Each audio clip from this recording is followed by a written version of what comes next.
So hi everyone, I'm hoping that you can all see my screen. So first of all, welcome to the first FCI Forest and Communities Initiative webinar. Bienvenidas a la primera edición del webinario IBC Iniciative. I'm muting everyone, apologies. Iniciative de Bosque y Comunidades. Bienvenue à tous pour la première session de webinaire FCI d'initiative forêt et communauté.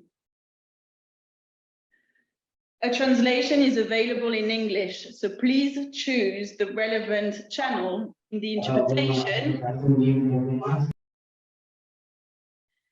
interpretation facilities as highlighted on the screen below.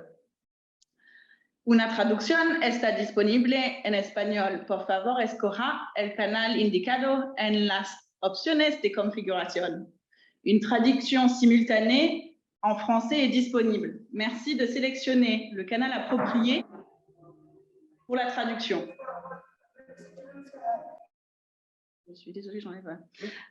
Now, let's leave the floor to Philip, who is our scientific director at Prince Albert II Foundation. Philip, over to you. Merci, Prune. Hello, everyone. Buenos días a todos. Bonjour à tous. Donc, je vais m'exprimer en français, in French, in française. Tout d'abord, merci à tous d'être parmi nous aujourd'hui pour le premier webinaire FCI. Alors, avant de laisser la parole à mon équipe et aux médiateurs et partenaires, je tenais en tant que directeur scientifique de la Fondation Prince Albert II de Monaco à vous présenter brièvement cette initiative.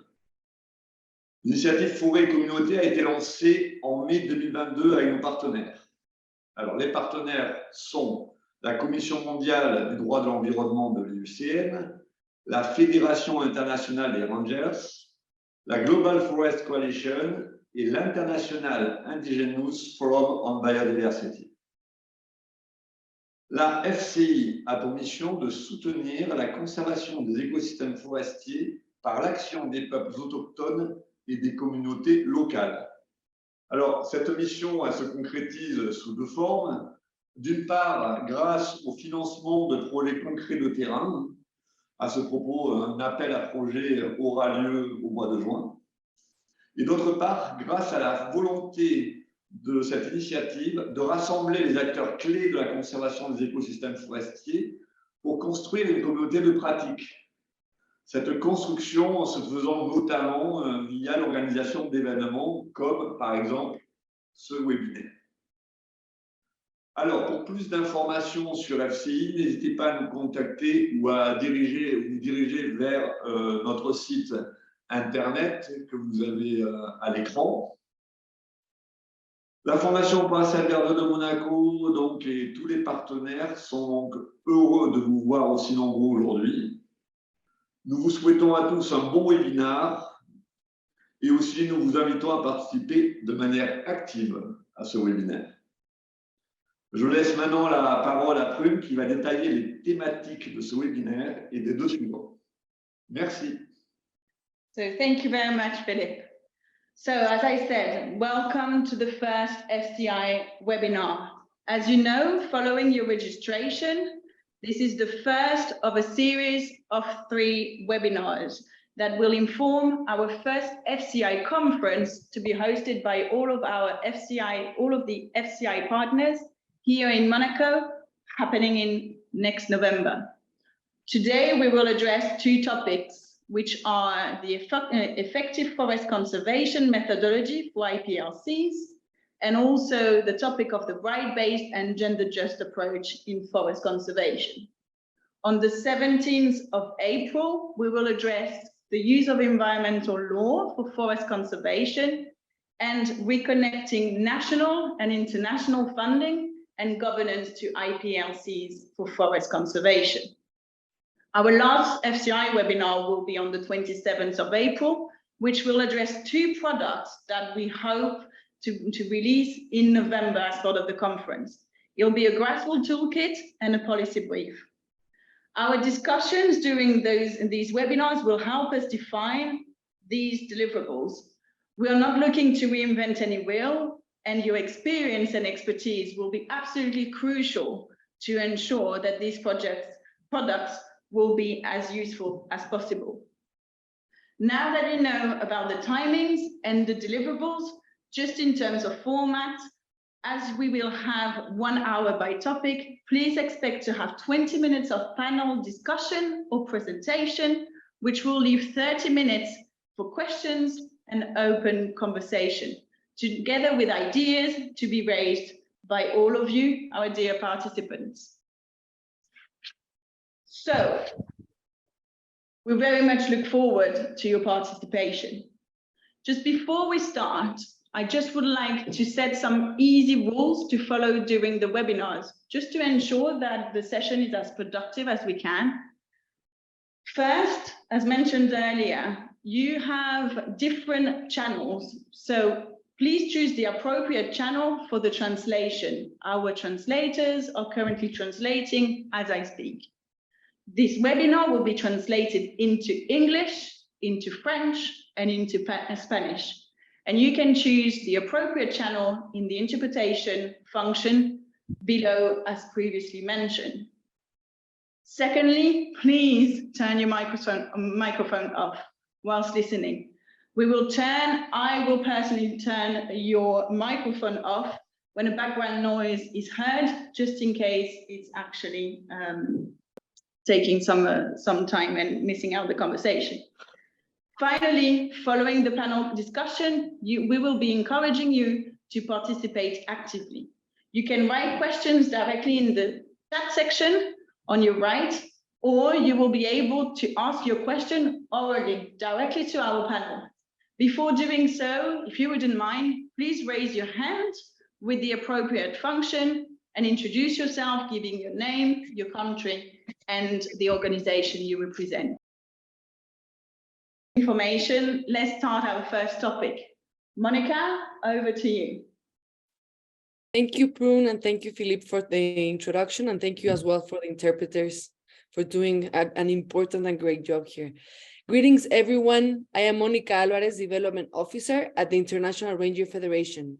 As you saw, we're one of the 5 partners of FCI initiative, and very excited to be here with you all today, and these amazing panelists are joining me today. Well, first of all, because we're short in time and we really want to get the most out of our dear panelists, I'm going to introduce them to you.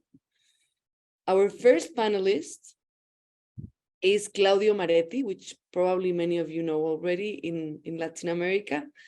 Cláudio is an expert in protected areas, traditional local communities, and society-nature relations. He's a researcher, a freelancer, consultant, and volunteer. Over 40 years of experience working with protected and conserved areas, land use planning, and traditional local communities, currently focusing on relationships between society and nature, such as equity, health, and well-being, local protected area systems, traditional territories, among other subjects. Right now, he's a postdoctoral fellow on collaborative conservation at USP, Geography, which is the University of Sao Paulo in Brazil. He's member of the expert assessment group for the IUCN Green List for Brazil, the Health and Nature Network Brazil, among many other bodies. He used to be president and director of Chico Mendes Institute, Brazilian Protected Area Agency, executive director of the 3rd Protected Area Congress in Latin America that took place in 2019, and regional vice chair of the WCPA IUCN, and also leader of other initiatives like Living Amazon by WWF Network, director of WWF Brazil, and many other projects, some involved even in West Africa with IUCN. Thank you, Cláudio, for being here today with us from all the way from Brazil. We also have Cliff Cobbo. Cliff, very far away from Cláudio, from Australia. He's a proud Waka Waka man who has worked across government, private sector for the last 35 years. Cliff is passionate about improving the lives of his people and their country. Cliff has been working as the senior manager for Indigenous engagement for the World Wildlife Fund, Australia, for the last 14 years. And finally, our third panelist, that it's also in Latin America, but way north in Guatemala, is Francisco Ramiro Batzin Choco. He's a Maya, and sorry if I pronounce it wrong, Kakchigel, completed course in syllabus of a master's in local environment management, graduate in communication science. Some of his positions: executive director at Asociación Sotz'il, co-chair at International Indigenous Forum on Biodiversity, that are also partners of FCI, vice president and advisor at IUCN, and member of the Guatemala National Council on Climate Change. He is an indigenous expert on natural resources, biodiversity, forest, communal lands, protected areas, traditional knowledge, risk management, and climate change, consulting, and participation. These are our three great panelists today, joining us from different regions of the world to talk about effective conservation methodologies for IPLCs. Welcome, panelists. Thank you for being here. Okay, so we have 20 minutes, as Prun said, for questions that I'll be targeting to them, directed to them, and then we will have time for the audience to interact with the panelists and also have questions and contributions. So let's start. Dear panelists, it is known that the global biodiversity goals for the new 2030 Kunming-Montreal Global Biodiversity Framework and global conservation targets will be unattainable without full inclusion of indigenous and traditional local communities. We know from the best data available from a report that recently came out that up to 91% of IPLC lands are in good or fair ecological condition, and at least 36% of the global land area covered by currently KBA or key biodiversity areas lie within IPLC lands. So there's no doubt that IPLCs are crucial for the next 10 years of effective conservation of our forests. So let's start with a general question for the panelists. We've seen that there's a clear pattern indicating that despite the cultural and geographical differences, IPLCs are true guardians of forest and biodiversity. Why would you think this is the case? The question is, why do you think this is the case? What they have in common, even though all the geographical differences and cultural differences? Can we say here that there's effective forest conservation methodologies in place? Or what's your perspective on this? So let's start with Cláudio to see what is his response. Thank you, Mónica. Hello, everybody. Greetings from Atibaia, in southeastern Brazil. Well, I think that the indigenous peoples and local and traditional communities have in common their relationship with the environment. In the mainstream society, we are losing connection with nature because of, believing in technology, engineering, and all the things that the Industrial Revolution brought to us in terms of not depending anymore on nature, what is not true, as we can see by climate change. So indigenous peoples and local communities, they keep this close relationship, not only in the daily life by managing natural resources, but also integrated in their knowledge. Their natural thinking and behaving is more related to that. So in that sense, they have a different approach, culturally different approach, that can teach us so we can learn how to reconnect again with nature. There are several different conditions. So that is good enough when they are not oppressed, when they are not under pressure from, the degrading developed processes, so that they can react in sometimes that is not through their usual way of life. In that sense, they have limitations sometimes because of the pressure that they are under. But otherwise, we need to learn from them and bring to the mainstream society lessons how to reconnect again with nature. And then we can try to bring together, the development that technology and engineering brought to us and the Western science with the traditional knowledge that they have. Thank you. Thank you very much, Cláudio, for sharing this with us. And you raised very important points here. I'm wondering if Cliff, are you, I can't see you right now in the panel, but maybe you're under another name. Brun, have you seen Cliff? No, I haven't. He's not part of the He works in a very remote area in Australia. So let's give the floor to Ramiro, and when Cliff joins, we can ask him as well. Thank you, Ramiro. Si quieres, voy a hacer la pregunta en español brevemente. Claramente hay un patrón, ¿no? Que a pesar de las diferencias culturales y geográficas, las comunidades indígenas y pueblos locales son realmente guardianes de la biodiversidad, ¿no? Sin importar en qué lugar del mundo. Si nos puedes compartir desde tu perspectiva y tu visión, ¿por qué crees que este es el caso? ¿Qué es lo que tienen en común a pesar de las diferencias? Podemos decir que son realmente metodologías de conservación efectiva que están ocurriendo. ¿Qué nos puedes compartir desde tu visión? Gracias. En primer lugar, gracias por la invitación a los organizadores. Pues yo diría que hay varias cosas que en común los pueblos indígenas, digamos, a nivel global. Uno es el enfoque que tienen sobre la madre naturaleza, ¿ya? Los pueblos indígenas tienen un enfoque de ver a la madre naturaleza, en primer lugar como la madre, en segundo lugar como sagrada. Esto es algo que permite, digamos, hacer procesos de uso, manejo y conservación de recursos naturales. Luego encontramos, digamos, los conocimientos tradicionales, como ya lo decía Cláudio. Los conocimientos tradicionales son la base, digamos, de la construcción de las metodologías. Y eso es muy importante, digamos, tenerlo. Es donde se genera la ciencia, es donde se generan los métodos, es donde se genera, digamos, toda esta dinámica y estos sistemas propios indígenas. El otro elemento básico es el tema de los derechos, ¿sí? Los pueblos indígenas son titulares de derechos de esas áreas y eso ha hecho, digamos, tener una relación intrínseca, histórica, digamos, entre la madre naturaleza, el ser humano y el universo.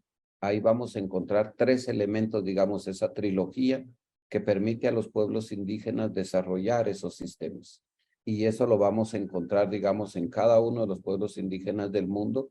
Vamos a encontrar particularidades, pero vamos a encontrar una base que permite, digamos, desarrollar y conservar esos recursos naturales de forma positiva, digamos. En estos momentos son las áreas que mejor conservadas están en el mundo, ya sean áreas terrestres o marino-costeras. Vamos a encontrar, digamos, esta interrelación de respeto, esta relación de sagrado y esa relación, digamos, de equilibrio naturales. Gracias.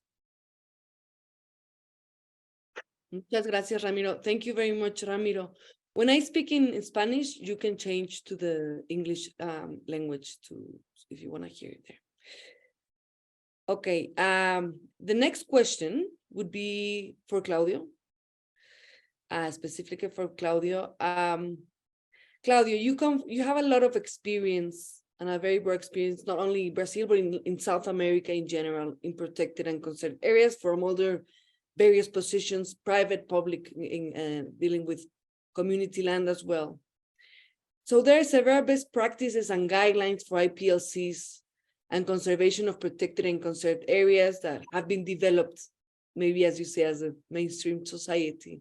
Do you think these best practices and guidelines work?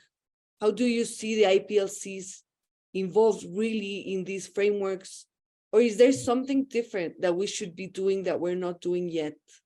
What are the challenges of these conservation methodologies that already exist? Can you share us a little bit from your side? Thank you, Mónica. Always a pleasure to hear from Don Ramiro Batzin lessons from the real indigenous peoples and local communities, as we have worked with several other people around here. I think the best practice guidelines, they are very good starting point. They are a way to understand what are the ideal standards, not only about indigenous people and local communities, but also dealing with the reality of the field, particularly in developing countries, in countries that are not wealthy, not well developed, the reality is quite different. So one thing, for instance, when you say you need to have everybody around the table to discuss and find a solution, that's a phrase and proposal to have a best practice that is in a series of manuals and guidelines. But then when you are in conflict, sometimes you cannot just sit around the table. So that's not the reality in many situations where indigenous peoples and local and traditional communities are under pressure, are under attack, are being threatened by deforestation, by roads, by hydropower dams and things like that. So in some conditions, these ideal standards are not applicable. We need to think differently. So it's good to know what's the ideal standard, but they are not enough. Not even for not talking about IPLCs, but the developing countries or countries that are still building their mainstream conditions. When you go to specifically the indigenous peoples and local and traditional communities, that's even more so. So even more that those best practice guidelines are not so adequate, not so adapted to their condition, because they are written under the thinking of the Western society. The way of seeing things is different. So when you start by thinking that we are one and nature is another thing, so you start separate yourself from nature. This is already something that does not apply to most of indigenous people and local communities.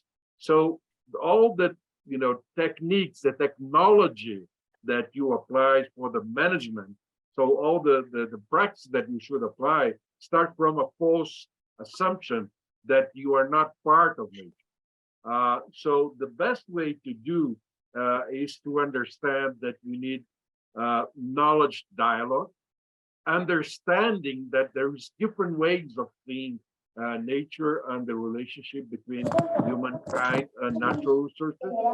And those different ways of seeing, usually they are, complementary. So we have developed in science, in Western science, a lot of things that are useful, but we have this disconnection that is not so useful. So bringing together cosmologies that understands ourselves within nature with the science technology that can identify DNAs and elements of nature that are not so easily to understand without the labs and the laboratories and things like that is a way to bring things together. So way to do this differently, we need to have indigenous peoples and local and traditional communities from the beginning working on the concept of what is a protect, what is a conserved area, what are the best objectives for that area in terms of bringing together their development, their quality of life, of buen vivir, and then nature conservation that are not always separate. And then, the ways of managing the land and the natural resources according to their views. As I said in the first answer, this is not always enough, because sometimes in conflicts, they need to go for, governmental policies or dealing in dialogue with private sector that they will need something that is from Western society that we can know better than them. So bring things together are the way to produce that best practice guidelines are more applicable to their reality. But that means bringing them at the beginning of the concept and the development of those guidelines. Thank you very much, Cláudio, for bringing these important messages to the audience. And as you said, starting from the beginning is sometimes what we miss, right? And announcing the same happens, for example, when we deal with in the International Ranger Federation, not having the ranger view on the ground sometimes leads us to the same same problems that could be prevented. With this answer that you gave, I think I'm going to shift to Ramiro, following the same lead. You mentioned how we should shift this some sort of mainstream frameworks or Western frameworks to be more inclusive to local frameworks, and how to really make a change. So following on this, Ramiro, I'll say it in English and then in Spanish. Why do you think it's important that we think of effective forest conservation methodologies by IPLCs and not only for IPLCs, right? Okay, I'll do that in Spanish now. Okay, nos ha ayudado mucho ahora Cláudio un poco para dirigir la siguiente pregunta, Ramiro, ¿no? Los retos y algunas cosas que no hemos, que a veces, si no se incluye desde el principio, suele ser más complicado hacerlo después. Entonces, un poco siguiendo la lógica de cómo cambiar estos parámetros occidentales o de la sociedad en general para hacerlas realmente más inclusivas a los marcos locales, para que alcancemos un cambio. Ramiro, ¿por qué crees que es importante que empecemos a pensar en las metodologías de conservación efectiva de los bosques desde los IPLCs o de los pueblos y comunidades y no para, ¿no? los pueblos y comunidades? ¿Puedes platicar un poco desde ahí? Claro, Mónica, gracias. Esta pregunta es muy interesante, sí, porque estamos usando, digamos, dos palabras. Estamos usando el por parte de y para de. Y esto, pues, lo hemos venido discutiendo bastante los pueblos indígenas, porque si hablamos por parte de los pueblos indígenas, estamos respetando y reconociendo sus sistemas de uso, manejo y conservación de los recursos naturales, ¿sí? Porque estamos hablando que es por parte de los pueblos indígenas, de esos propios sistemas que tienen, los cuales parten del reconocimiento, digamos, de sus tierras y territorios. Esto es algo importante que hay que anotar, digamos, cuando estamos hablando de estos sistemas de gobernanza que tienen los pueblos indígenas y que muchas veces no es reconocido, digamos, sus organizaciones propias. En esos sistemas de uso, manejo y conservación, digamos, de los bosques, las formas propias de organización son claves, porque incluso, digamos, hemos venido desarrollando en estos momentos metodologías que nos damos cuenta que si no tiene, digamos, una estructura propia indígena, cuesta desarrollarla. Y cuando encontramos una estructura propia, la metodología, digamos, el sistema se desarrolla bastante interesante. ¿Y por qué es importante la organización? Porque ahí, digamos, descansan las normas y procedimientos. Es la organización quien implementa, quien regula, digamos, esas normas y esos estatutos que hoy por hoy conocemos. Entonces, cuando estamos hablando por parte de, estamos permitiendo que se desarrolle esto. Los pueblos indígenas poseen sus propios sistemas, digamos, y metodologías basados en sus conocimientos tradicionales, como lo es, ¿sí? Estas metodologías propias tienen sus propios objetivos y sus propios resultados. Esto es importante verlo, digamos, porque cuando hablamos de construir metodologías externas, hablamos de construir, digamos, objetivos y productos externos. Las comunidades lo están viendo desde adentro, digamos, cómo crean su propio objetivo. Segundo, hay que reconocer, digamos, que esas metodologías tienen sus propias formas, ¿sí? Sus propios métodos y sus propios procedimientos, ¿sí? Por ejemplo, digamos, vamos a ver cuando hay zonas de veda, por ejemplo, los pueblos indígenas tienen sus propias formas de hacer esos sistemas de veda, por ejemplo, ¿sí? En qué fechas, en qué tiempo, y empiezan a jugar, digamos, las fechas, los tiempos, todo, digamos, una dinámica que hay. Tienen sus propios indicadores, ¿sí? Eso es importante, digamos, que se basan en elementos físicos y en elementos culturales cosmogónicos. Aquí hay que ver, digamos, que esos indicadores no solo los estamos midiendo desde la parte biofísica, sino las estamos midiendo desde una parte sagrada, desde una parte, digamos, cosmogónica, que es muy importante. El otro tema es que tienen sus propios instrumentos de monitoreo y evaluación, ¿ya? Existen, digamos, esos elementos de monitoreo, esos que se basan en los temas tangibles e intangibles, ¿sí? Aquí es donde empezamos a encontrar, digamos, esos elementos que muchas veces no solo vamos a conservar el árbol, sino, digamos, por el agua, por esto, sino vamos a conservar el árbol y el bosque por lo sagrado, por la biodiversidad que está dentro de ese árbol. Y eso es muy importante, digamos. Estas metodologías se desarrollan en un sistema de categorías indígenas, ¿sí? Digamos, en todo un mapeo cultural del territorio, que hay que verlo también. Y si hablamos, digamos, para los pueblos indígenas, ¿sí? Lo primero era por parte, y si hablamos para los pueblos indígenas sería como un sistema externo, ¿sí? Que muchas veces no se apega a las realidades y a las necesidades de los pueblos indígenas. No reconoce sus derechos, por ejemplo, el tema del consentimiento libre, previo, informado. Entonces, venimos, implementamos metodologías o implementamos sistemas que no estoy diciendo que son mal, sino son sistemas que no están adecuados culturalmente a la realidad de los pueblos indígenas, ¿sí? Entonces, cuando queremos instalar, y nos pasa a todos, ¿verdad? Cuando queremos instalar un sistema nuevo, nos cuesta hacer, digamos, todo el proceso de ensayo, mientras cuando ya conocemos nuestro sistema, lo trabajamos bastante fácil. Yo diría que por ahí está esto. Gracias.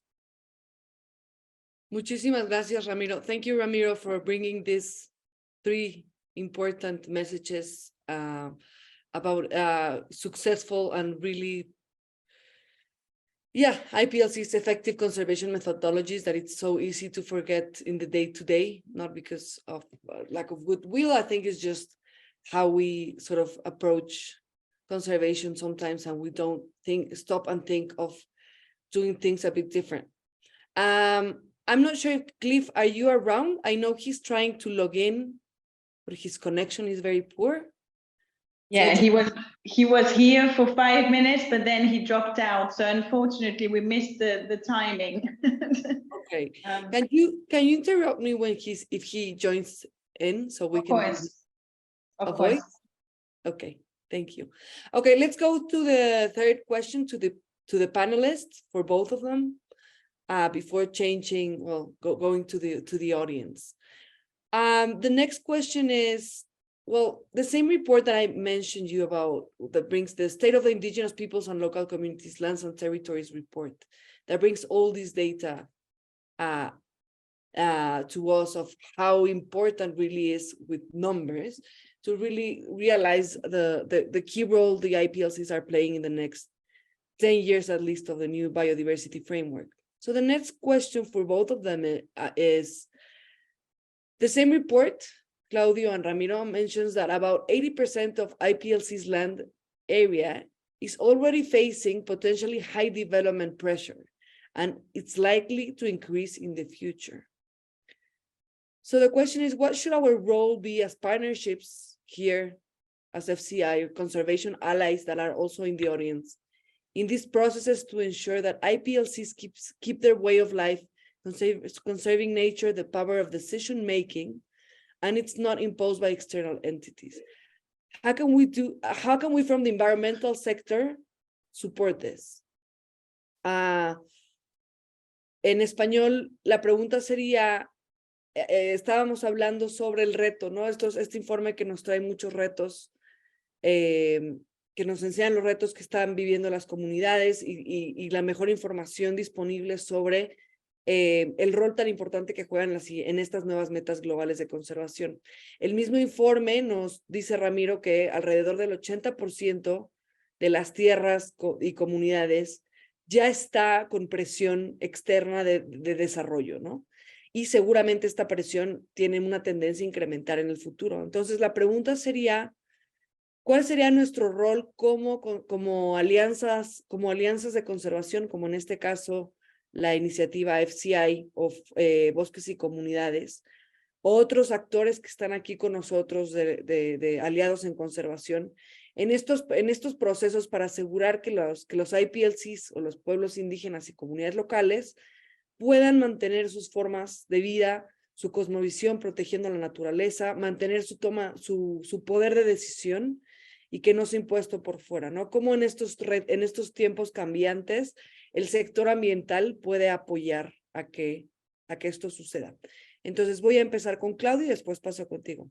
So Cláudio, can you go first and then we go to Ramiro?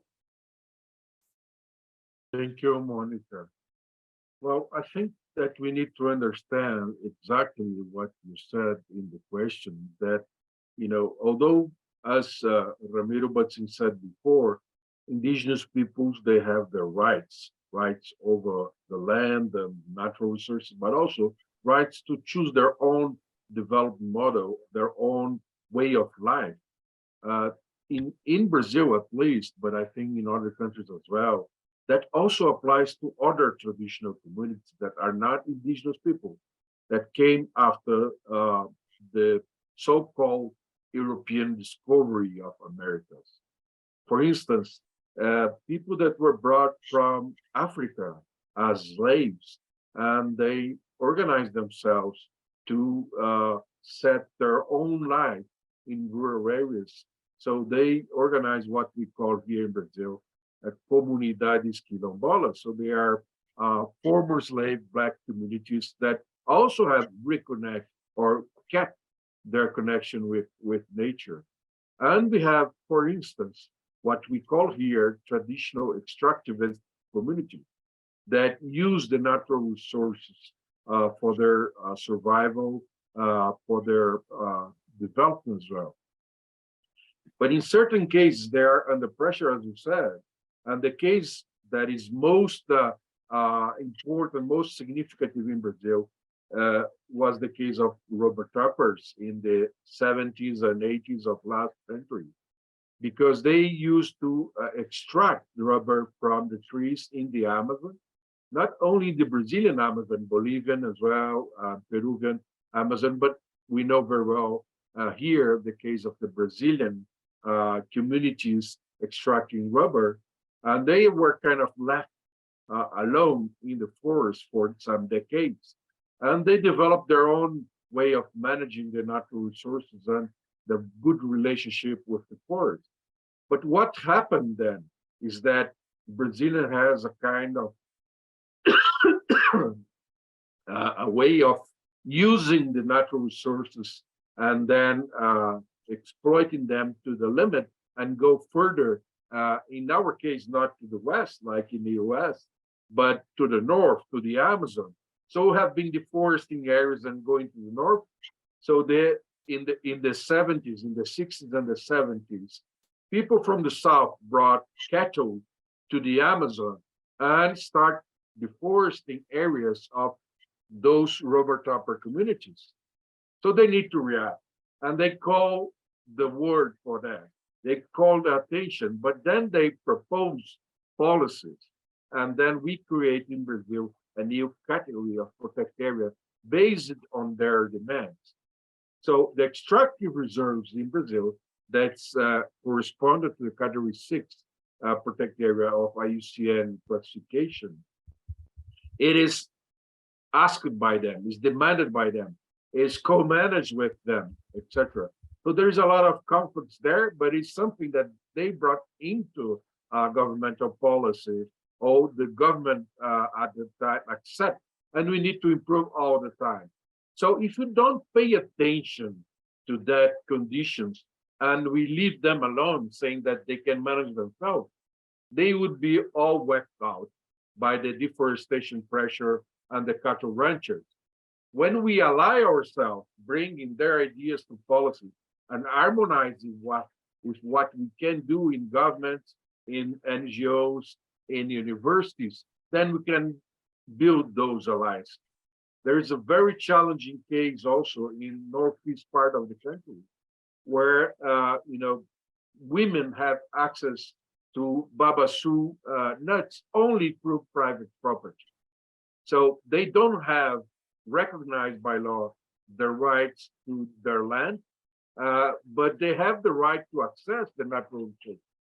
So that brings a challenge that we need to bring that again into policy and develop ways of obliging sometimes the private owner, the farmers, to allow those women and communities to collect the babaçu nuts for their survival and their development.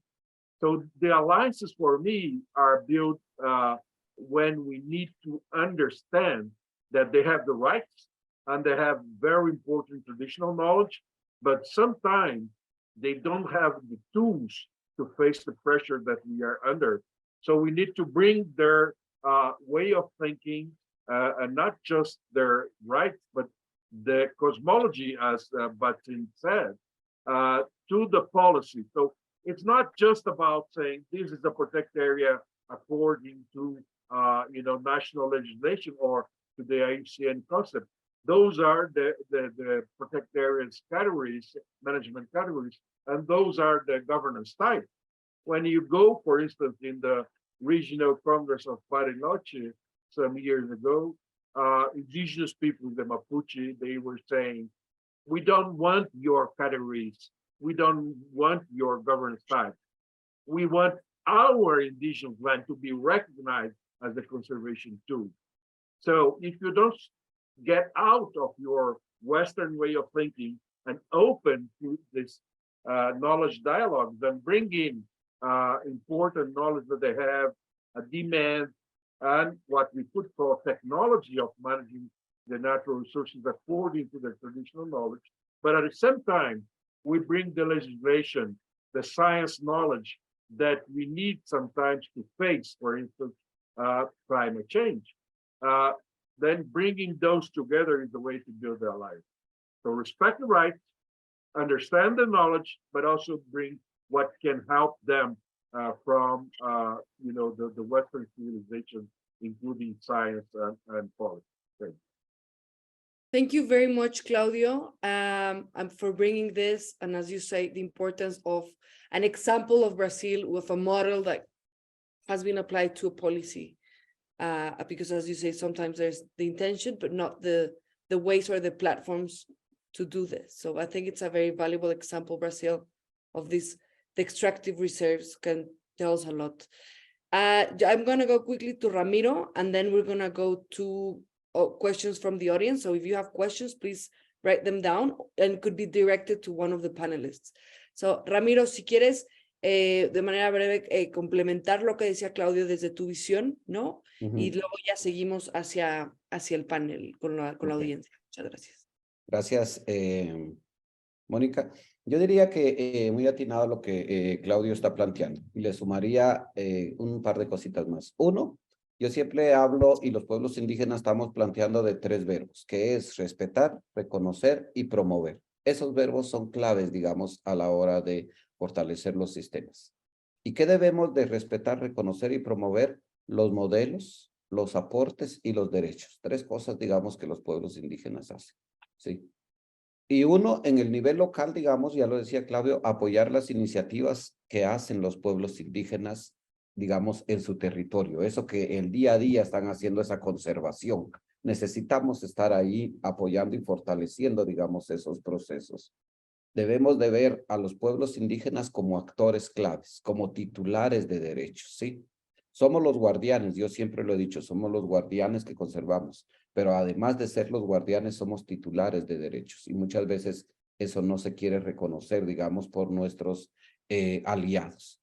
En el otro tema, digamos, nacional, es importante, digamos, hacer una revisión de las políticas públicas, porque por un lado encontramos políticas públicas que apoyan la conservación de los recursos, pero por otro lado encontramos las políticas públicas extractivas, y no necesariamente están de la mano. Muchas veces las extractivas tienen mucho más pesos que las de conservación.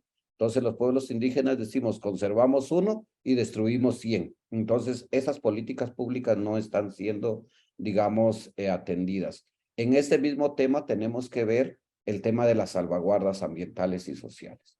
Esto es clave en estos momentos, digamos, que las acciones que se hagan en territorios indígenas se apliquen las salvaguardas, se aplique el consentimiento libre, previo e informado. Los estados, digamos, ya tienen que empezar a generar estas dinámicas, digamos, de tener ya no políticas que de una u otra manera se contradicen, sino que son complementarias. En el marco internacional, es importante, digamos, ahorita que tenemos el marco global de biodiversidad, Kunming-Montreal, hacer una revisión, y precisamente el Foro Internacional Indígena de Biodiversidad está haciendo un análisis sobre las metas y la participación de los pueblos indígenas. Y aquí es clave, digamos, el apoyo de cada uno de ustedes. Apoyar que estas propuestas realmente sean reconocidas y sean implementadas, digamos, porque si no, vamos a encontrar, digamos, digamos, unos instrumentos internacionales que están ahí, pero que no están llegando ni están siendo eco en lo nivel nacional y que están entrando al nivel local. Por ejemplo, ¿cómo revisamos ahorita digamos, los informes nacionales de biodiversidad? ¿Cómo vemos el tema de cambio climático, digamos, esa plataforma de comunidades locales y pueblos indígenas que está ahí, que la tendríamos que tener? Y yo siempre lo he dicho, el tema indígena de los instrumentos internacionales no es responsabilidad de los indígenas, es responsabilidad de todos, ya, porque el aporte que los pueblos indígenas no solo lo hacen para los pueblos indígenas, lo hacemos a la humanidad. Así que tenemos que hacer un concurso y un trabajo, digamos, entre todos los actores en igual de condiciones. Gracias. Thank you very much, Ramiro. And those three, respect, recognize, and promote, I think we should all have in mind. And bringing about the social safeguards are very, very important. And I think the rest of the webinars, we're going to go more deep into that as well. So thank you, Ramiro. Thank you, panelists. I'm going to open the floor now. We have like 15 minutes for the audience. You can raise your hand in the Zoom, and I'll give you the floor. I'll just ask you to please be brief, present yourself, where you're coming from, and just make the question because of time. We don't have, or you can also write it in the chat. I think Prun has one already. Just a few reminder about these questions is, remember that these webinars are organized in preparation for the FCI conference that is happening in November. So we're keen to hear your expectations and needs in relation to today's topic so we can shape the content of the conference later this year. So, and just so you remember, as Brut said at the beginning, the intention is to have a toolkit, a practical toolkit and a policy brief. So your ideas and views on this are extremely useful and appreciated. Saying this, well, yeah, please, if anyone has a question you can raise your hand and we'll give you the floor. And first, before going to Nev Kemp, let me just, there was one before, Prun, do you want to read it out loud and then we'll go to Nev? So the first question is from Dilraj Kanal. So I'm reading it out loud. The Global Biodiversity Framework is one of the global important commitment to ensure IPLCs right over the biodiversity, land and territories. The GBF need to translate into national biodiversity strategy and action plan in an effective way. However, the progress is very slow at national level in many countries. The question is, how can we influence in this process to get benefits from GBT, particularly focusing on GBF, or GBF, sorry, not GBT, JBT. Is it targeted to one of the panelists or is it to any that want to respond? Dilraj Kanal, would you like to unmute yourself? Thank you very much. Actually, any one panelist can address this question based on their experience and opinion. Thank you. Thank you.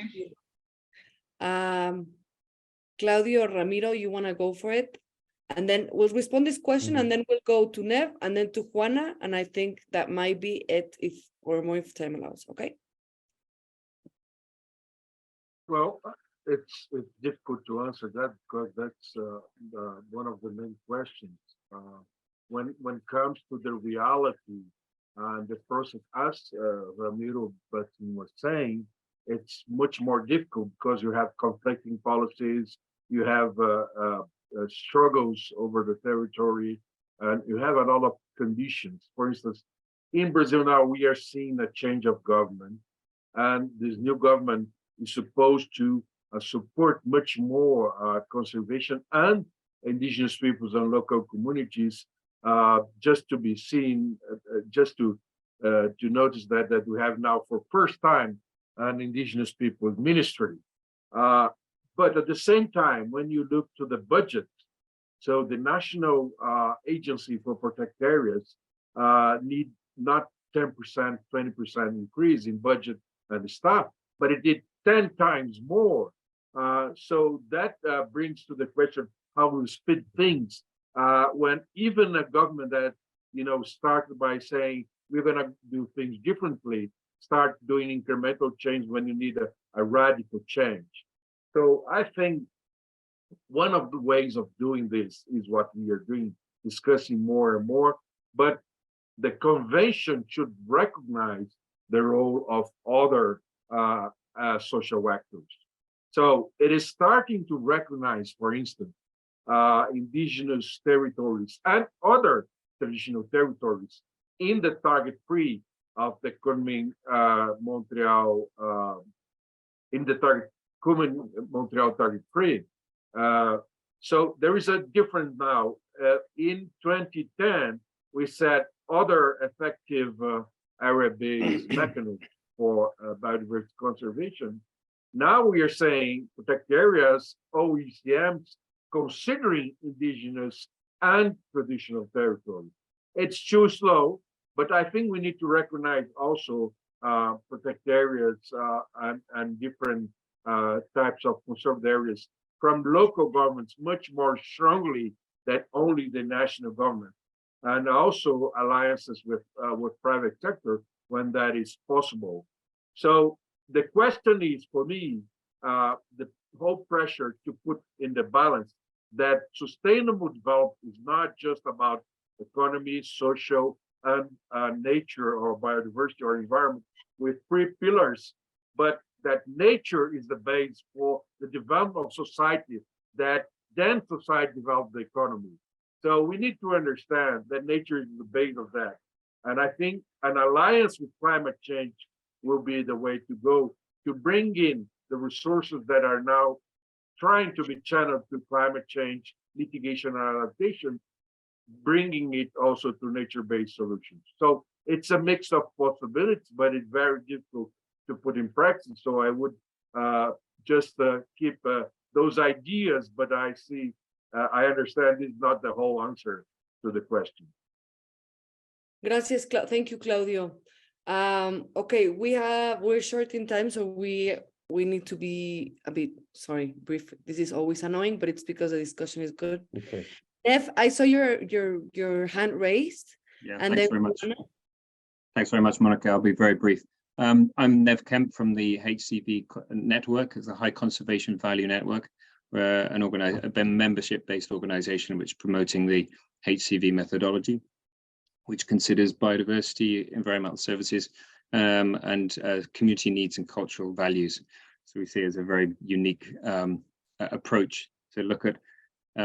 It's maybe an external methodology with science, but it's got to be constructed through local community dialogue and respecting rights of local communities, especially the cultural values that they place on nature.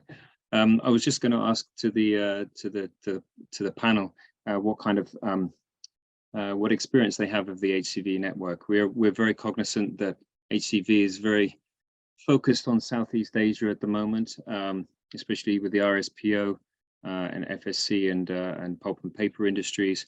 Now is moving into cotton and sugar and rubber. But what experience the panel have in HCVs, and could they see HCV framework as a foundation, solid foundation for best practices moving forward? Thank you very much.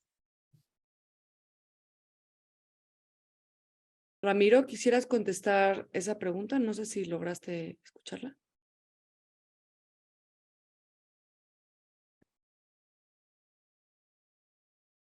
I think Ramiro is on mute.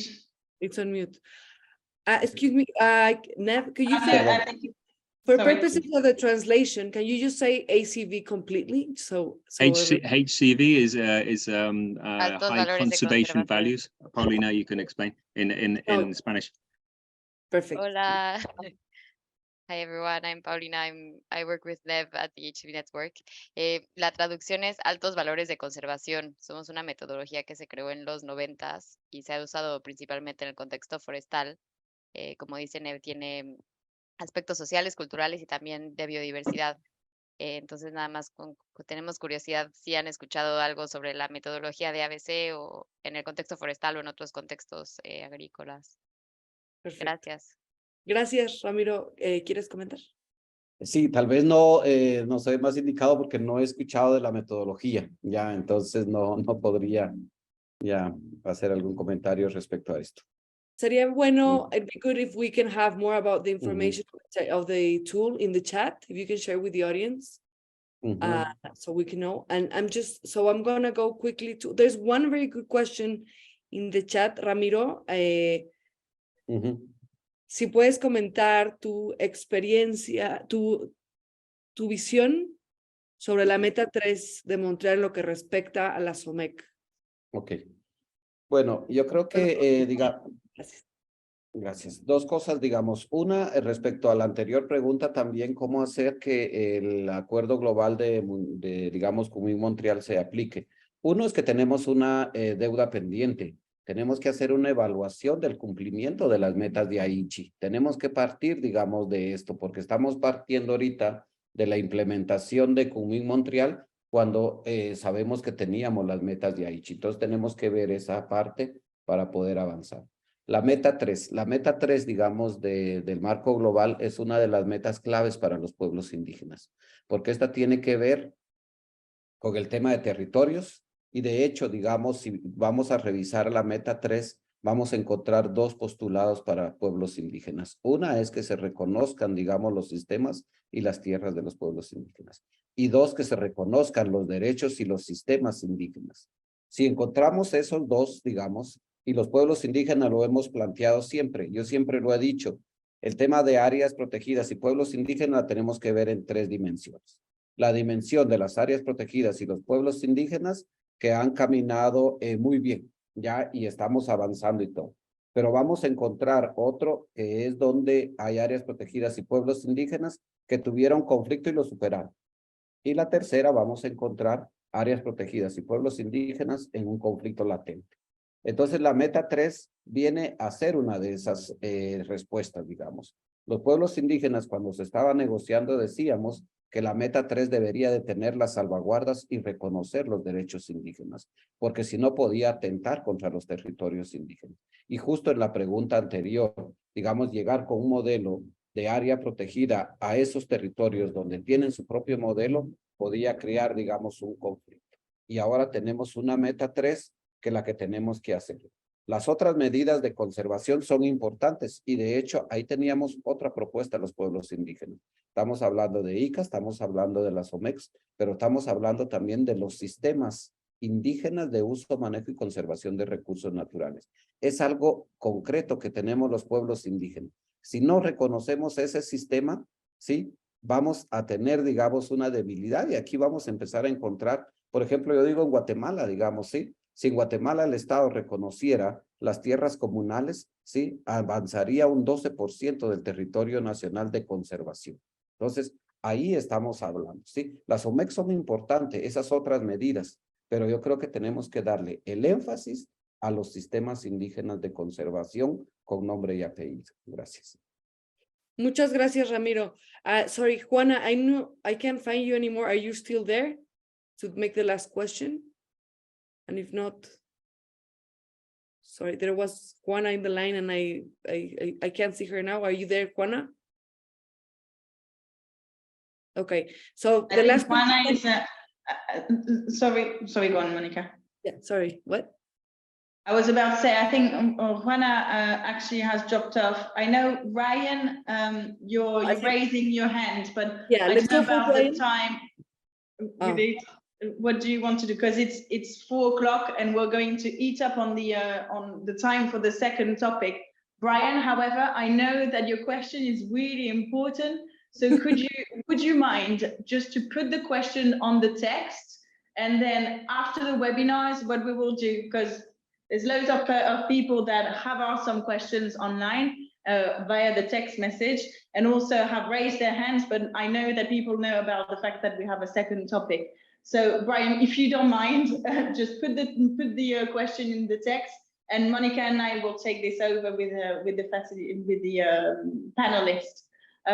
Monica, I leave it to you to close the topic and hand over to Andrey. Thank you, and apologies, Brian, and other ones that couldn't be responded. I think it always happens with these webinars, but it's great because it means the conversation and interest is active. I just want to take a moment to thank the panelists, thank Cláudio and thank Ramiro for bringing their experience, bringing their knowledge, and bringing this to the audience. And I'm sure Cliff really wanted to be here. We saw him jumping in and out. He's in a remote indigenous area in Australia, working with turtles at the moment. So we knew this could happen. But thank you very much. Thank you for bringing this. And we'll take all these key messages for the policy brief and the toolkit. And yeah, please keep using the chat for your comments, your suggestions, and your materials, as Nev mentioned about this tool and methodology that other people don't know about. Please also use the chat for sharing those type of methodologies. So thank you very much to the audience. I don't want to take time for the next panel that is very exciting as well with my colleague Andrey for Global Forest Conservation. So thank you all and see you in the next one. Thank you, Mónica. Andrey, over to you. Thank you, Mónica. Yes, I am Andrey Laletin from Global Forest Coalition. And second half of our webinar would be devoted to rights-based and gender-just approach in forest conservation. First, I will introduce myself and then our distinguished panel. I am Andrey Laletin. I have PhD on forest ecology, and I worked before in Russian Academy of Sciences, in Siberian Federal University, in Siberian Technological University, and also in NGO, Friends of Siberian Forests. Now I am co-chair of Friends of the Earth Russia. Also, I am focal point for NGOs for United Nations Forum on Forests, and membership and regional coordinator for Global Forest Coalition. Now I will present our panel. We have three panelists today. First, Valentina Figuera Martinez. She is a PhD candidate at Brazil's Federal University of São Carlos. She is the Gender Justice and Forest Campaign Coordinator at the Global Forest Coalition, and she has a great deal of international experience working with climate and gender justice, forest and biodiversity, as well in the fields of international affairs, diplomacy, political science, and grassroots movements. Second panelist would be Bhola Bhattarai.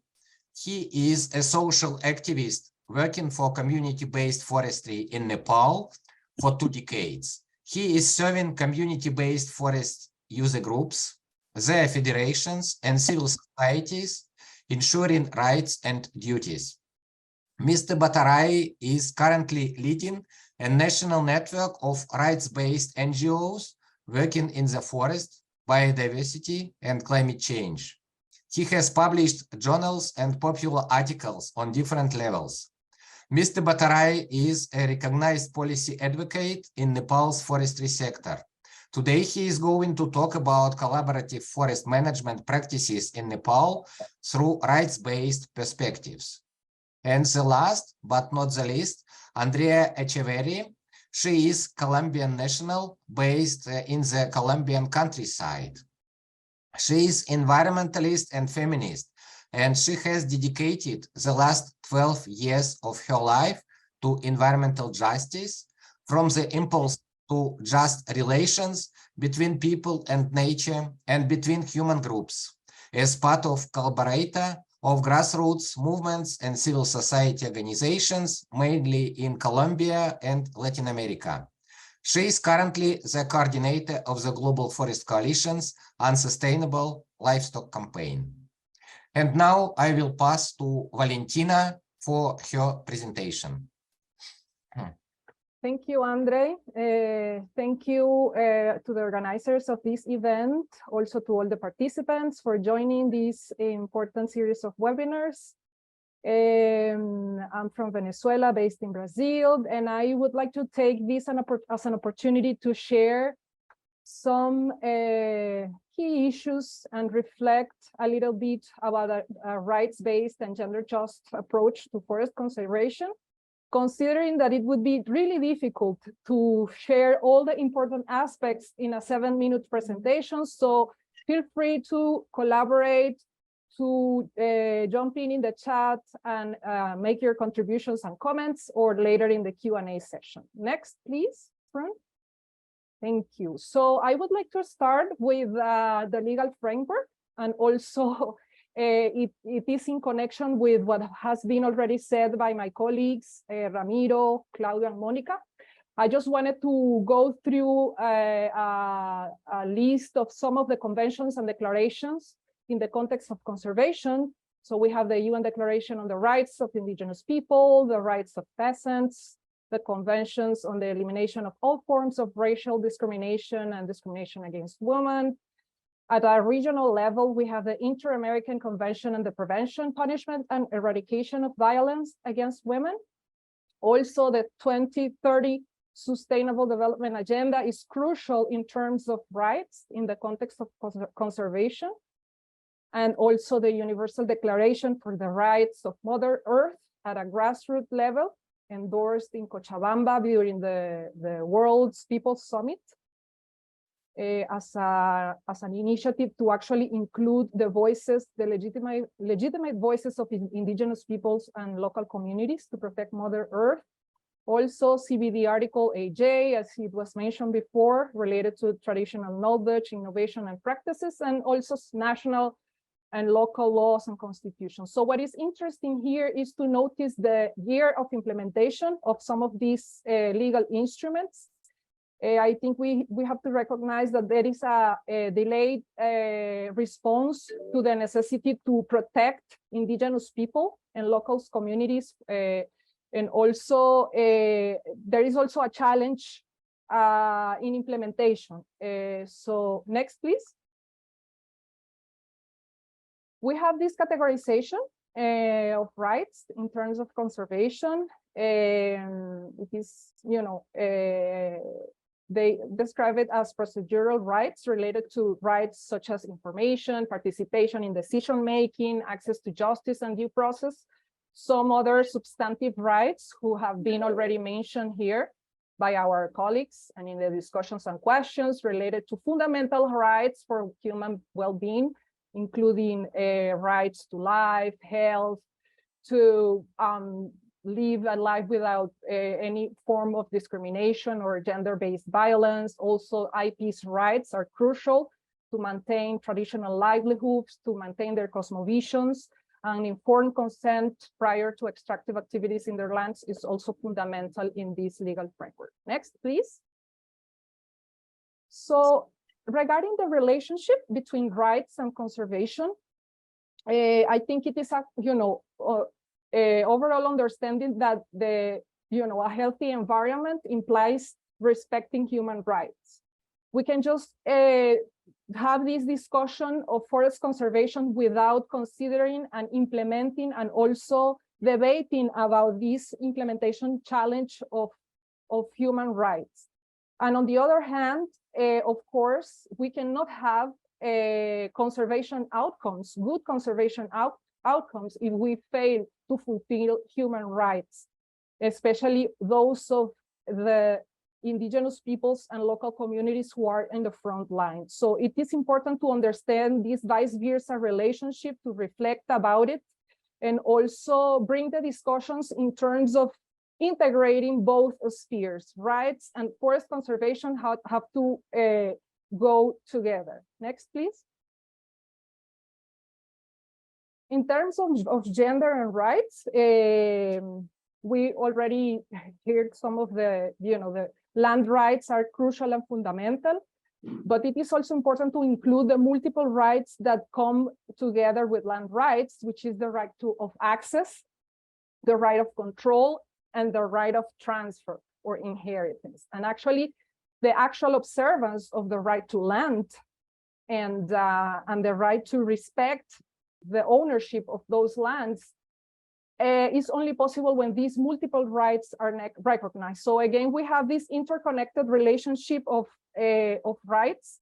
We cannot respect just a single right, but it is important to have an integrated vision of respecting multiple rights, on respecting also the traditional knowledge and wisdom of indigenous people, and also taking care or paying attention to the gender aspect of it, in, for example, including unpaid domestic care and work when we talk about rights that are at stake, and also important to improve women's effective participation in decision-making and political leadership in order to have a expanded rights framework. Next, please. We can go to the next one because of time. Thank you. So I would like to share some of GFC work. Actually, some of my colleagues are here today, and they are the authors and writers of part of these reports, also contributors. And the importance of highlighting the gender dimension when we think about proposing regulations is fundamental. We produced this report with a gender analysis on the proposed EU regulation of deforestation-free products to give a feminist, decolonial, and intersectional approach to environmental policy making, and precisely highlight the necessity to look beyond the narrow experiences of the global north. So we cannot, reproduce these dynamics of colonial oppression, and we can actually have an inclusive legal framework that puts the voices of the indigenous peoples, of indigenous women in all their diversities and ethnic diversities in the first place when we think and develop these regulations. So next, please. This is a report, 1 minute, just to finalize. This is the last one. We produced it in late in November last year, precisely to reflect and discuss the false solution and proposing some initiatives and experiences to move towards a rights-based and gender transformative solution to climate change. It also has, next please, the colonial perspective. Here in the right part of your screen, you can see the table of contents. All of the articles were developed with a gender perspective, and also considering that Africa, which was, hosting the COP by the time, has a crucial role in terms of impacts regarding climate change and climate change mitigation, considering that 4% of global greenhouse gas emission is the contribution, the African contribution. Nevertheless, we still see these schemes of colonial oppression, extractivism, debt, and dispossession. And I would like to finalize here, pass the floor to my colleagues who are actually contributors to those reports. And please feel free to disseminate these reports. They're really important researchers to keep struggling and defending the dignity of indigenous peoples and local communities, especially in the global south. Thank you. Thank you, Valentina. Now, Bhola, please start. Say next soon after you finish your every slide, please. Yeah, thank you, Andrey. Good afternoon, everyone. I'm Bhola. I'm going to talk about rights and gender-based forest conservation in Nepal. This will focus on structural barrier, which is promoting right and gender-based forest practices in Nepal. Next, please. So in my presentation, I will cover the context of Nepal's forest management system, and also policy and institutions, and focused on gender and right-based approach, including issues and challenges and way forward. Next, please. So this is the map of Nepal. Nepal lies between India and China, the big countries. So we have 3 different ecological regions in the top: mountain, hills, and Tarai. So in this presentation, I am focusing on Tarai forest. That means in the plain area, which is more productive forest. So I'll talk on that part. Next, please.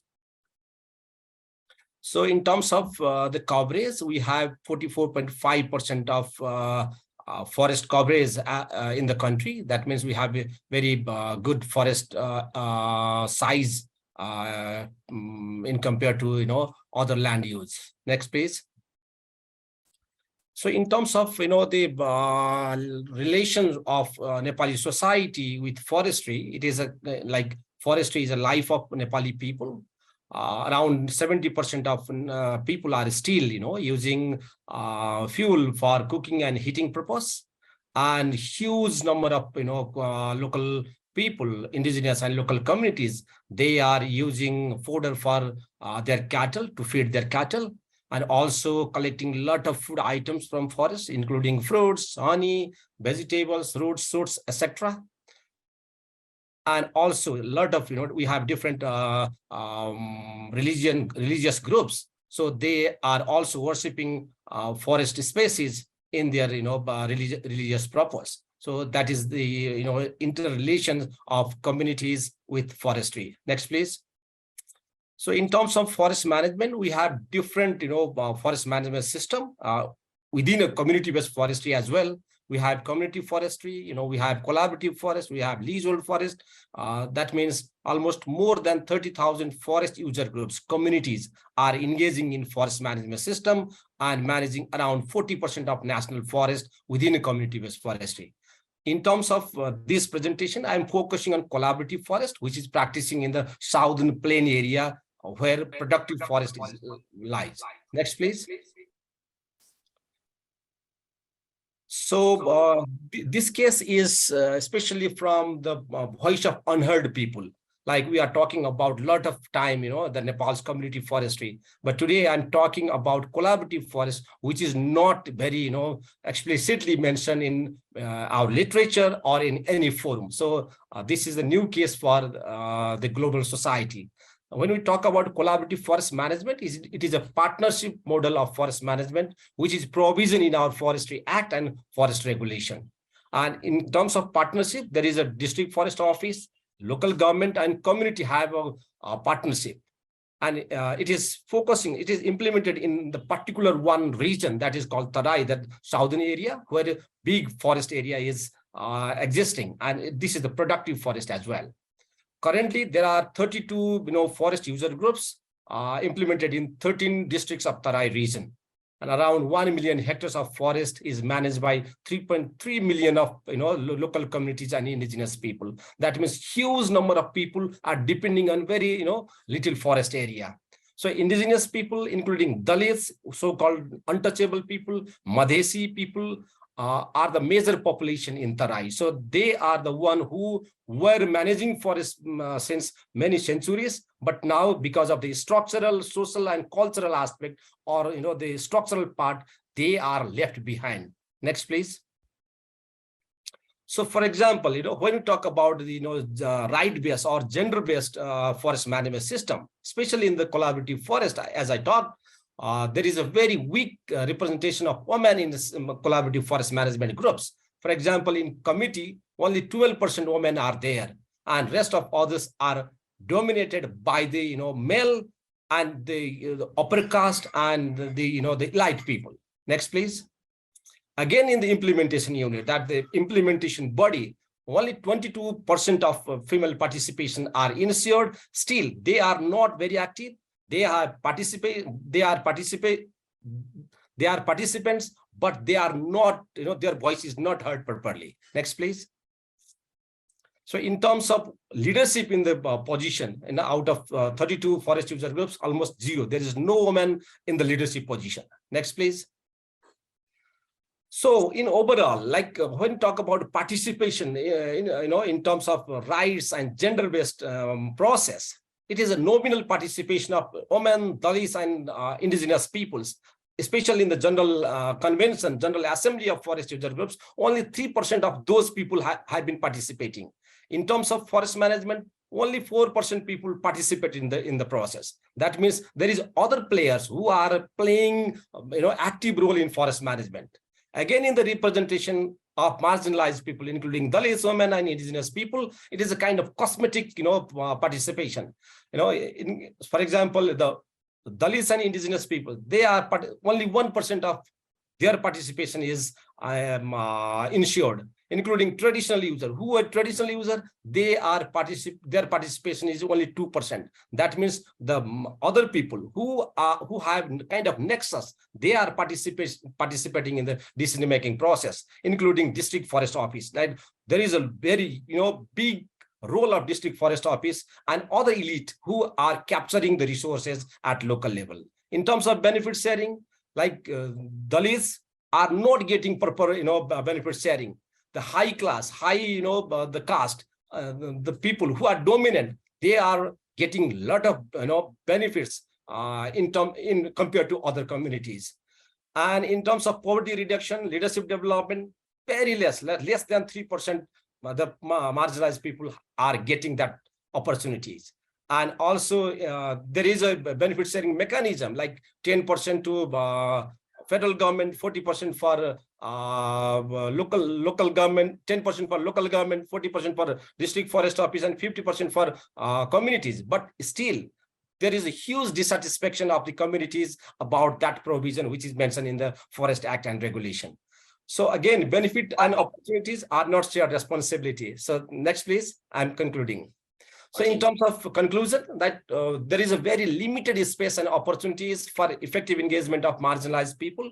That is clearly mentioned in our research as well. And in terms of access to forest resources, which is very limited, and in terms of transformation of this status into the changing changing there is a need of investment. So in terms of the community forestry, like we have been practicing in Nepal last 35 years, and a lot of investment were invested through different organizations like international donor, national government, and others. But in terms of Tarai forest, there is no investment at all in that respect. So there is a need to have a different intervention to promote rights and gender-based forest intervention at that level. Thank you, Andrey. Over to you.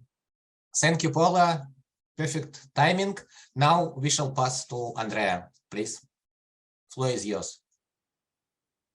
Muchísimas gracias, Andrey. Yo voy a hablar en español, que es mi lengua materna.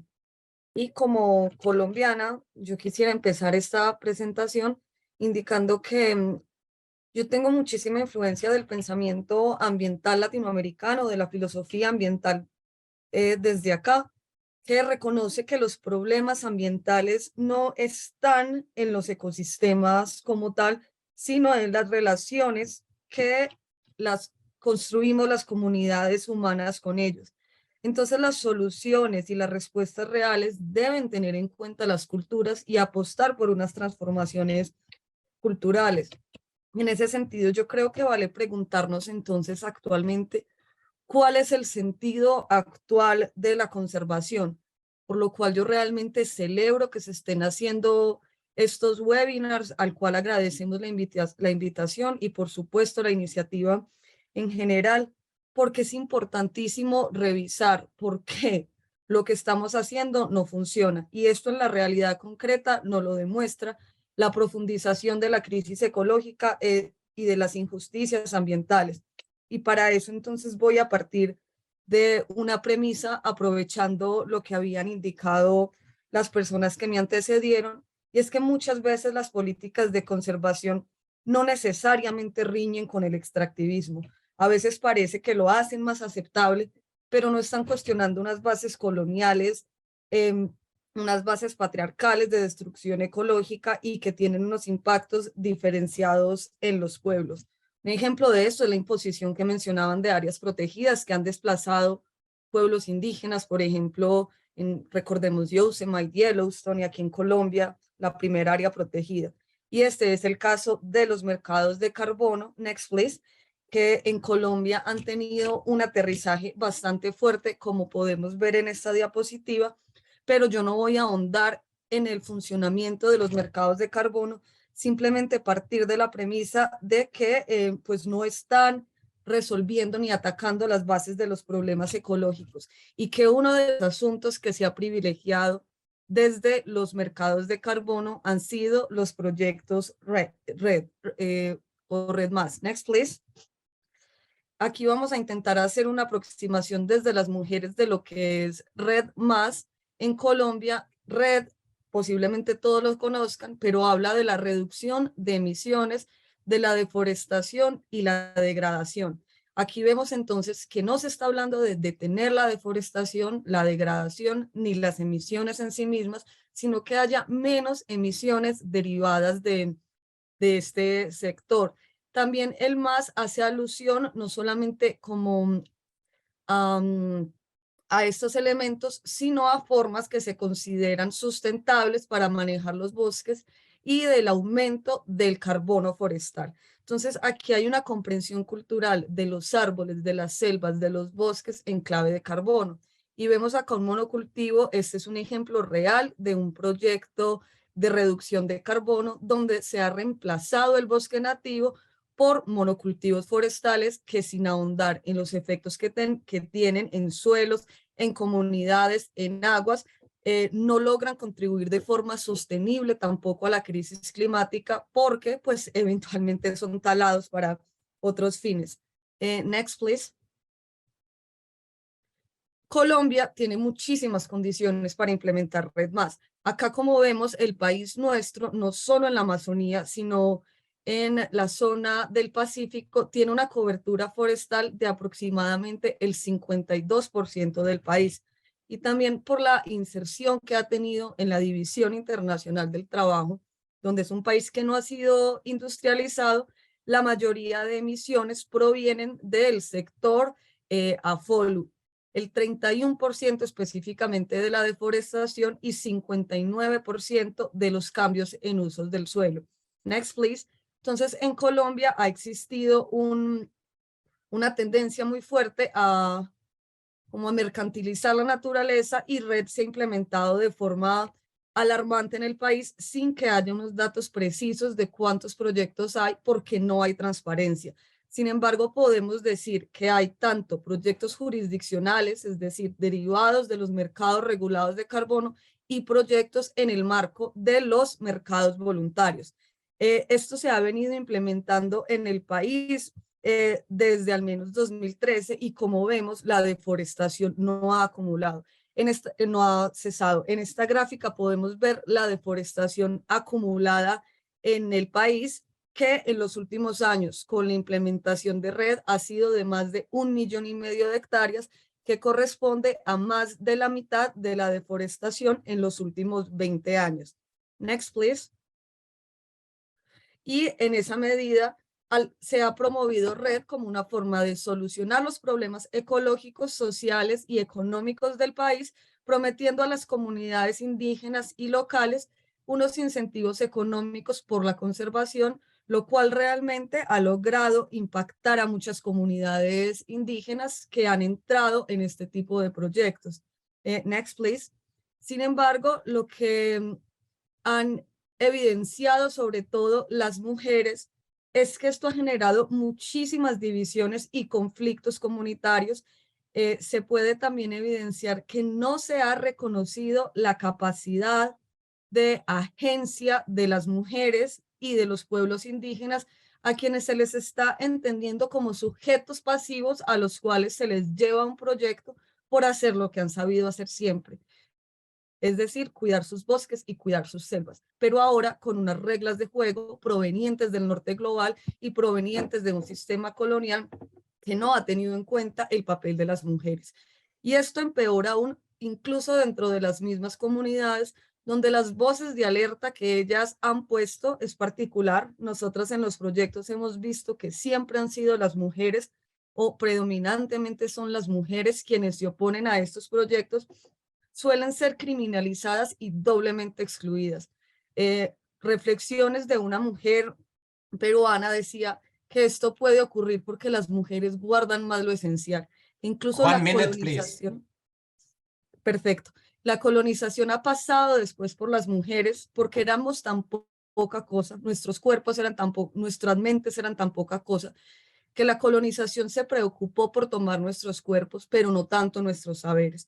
Entonces, las mujeres han denunciado actos de corrupción en sus líderes sociales derivados de estos proyectos Red, y esto ha generado una degradación comunitaria y de la cultura, que es la que ha justamente permitido conservar estos bosques. Next, please.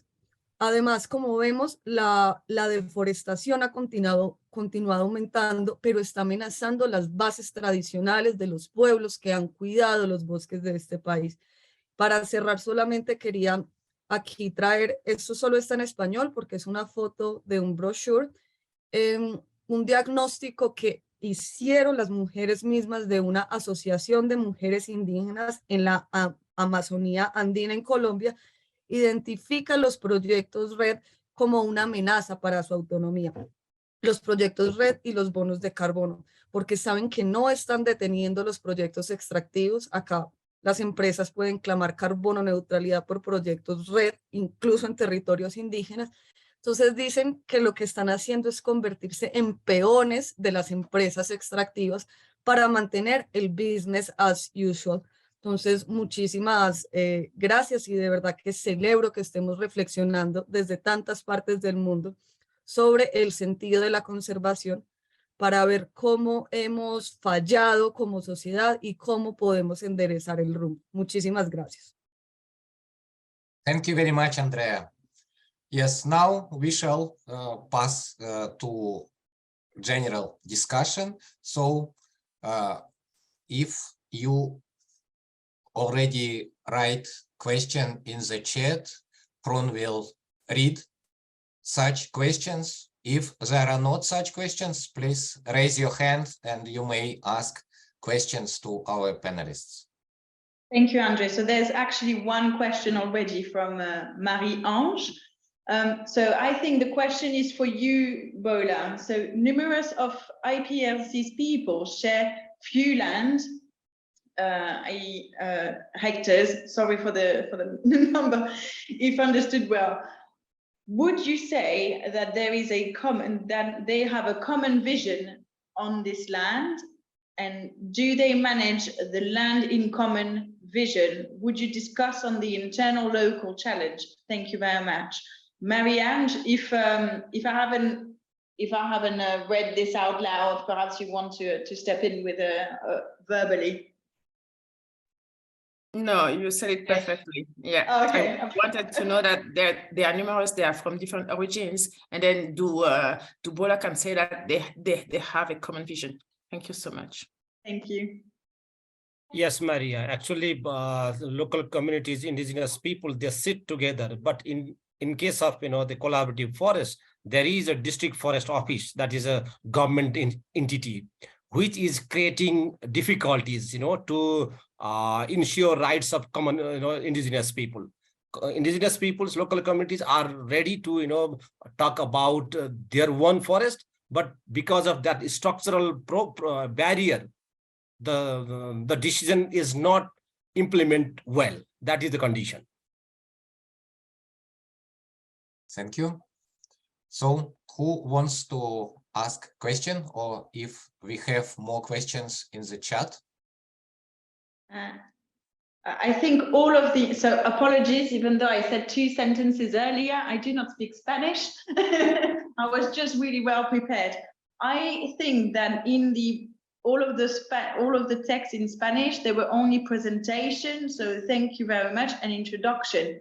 But I don't think that there is any questions in Spanish unless I actually had it wrong. But Abdel Mandili, you have your hand up. So feel free to take the floor and ask your question. Please. You're currently on mute though. Yes, perfect. We should hear you now.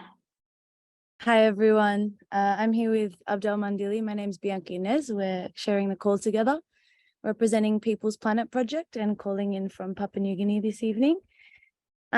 We had a question for all the panelists, so whoever would like to respond. We've heard the barriers to gender equity and inclusion across the different contexts that were spoken about, but we'd love to know what best practice solutions can you share from the front lines that reflect the local customs and understanding of gender equity from IPLC communities themselves. I will ask Valentina answer this question, and then if Andrea or Bhola wants to add, please do. Yes, thank you, Abdel, and for your question. I think what is key to reflect about is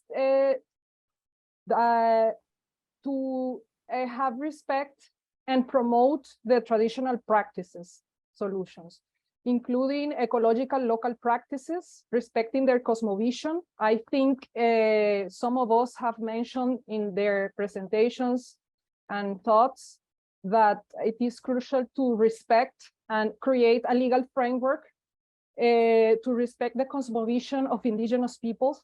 And in terms of gender, it is crucial to assess the differentiated impacts to women, because it is not, I mean, it doesn't go through the same lens. It has to consider many aspects. And when we also talk about the Global South, as Andrea said, it is crucial to understand the colonial history that we have had regarding extractivism, and not only on lands, bodies, and territories, but also in terms of culture. And this is important to understand, also to reflect about. So any, practices that come from, from grassroots, from bottom-up practices are going to be, or should be, crucial in terms of forest conservation. I don't know if in the Colombian experience, Andrea has some other additional comments, or maybe Bhola in Nepal, considering the alarming situation that he has shared regarding women's participation in forest conservation. It is quite a challenge. We need to advocate, and also advocate for resources, to allocate resources to change this reality. Andrea? I think Valentina said that well enough, and there are other questions on the chat and only 20 minutes left. So I'll pass the floor to Bhola if he has something else to say. Well, I just wanted to put out maybe one thing, and is that women are facing like a double challenge, because they not only lack of participation in, I don't know, it's in state decisions, in legal frameworks, but also sometimes even on their own communities. There are societies that are more respectful towards women, but also there's like this ancestral like patriarchy that has to be taken into account to give women the possibility to actually participate in the decision making within their own communities, to not only put them on the raising of the children, of the domestic animals, etc. Thank you, Andrea. Bhola? Yes, I just want to add one point. Like, if there is a space to engage women and other marginalized community in forest management, definitely the forest management will be improved. That will create ownership. That will also provide kind of trust to women, and that their leadership that contribute to have an effective forest management. So that is also experience from other part of the country in Nepal, especially in the community forestry. Yeah, thank you. Thank you, Bhola. Yeah, we saw Richard, but he disappeared. I don't know, probably he has problems with his connection. Yes, no, I am here. I am here. Please, Richard, please ask your question. Yes, maybe it may not be a question specifically, but anyway, I'm Richard and Sam. I'm from Liberia. I work for the Sustainable Development Institute. And just to share a little bit of what we are doing in Liberia related to community forestry and protected areas network. Maybe I will take one example when it comes to the conservation aspect. Liberia passed the new land rights law that was in 2018.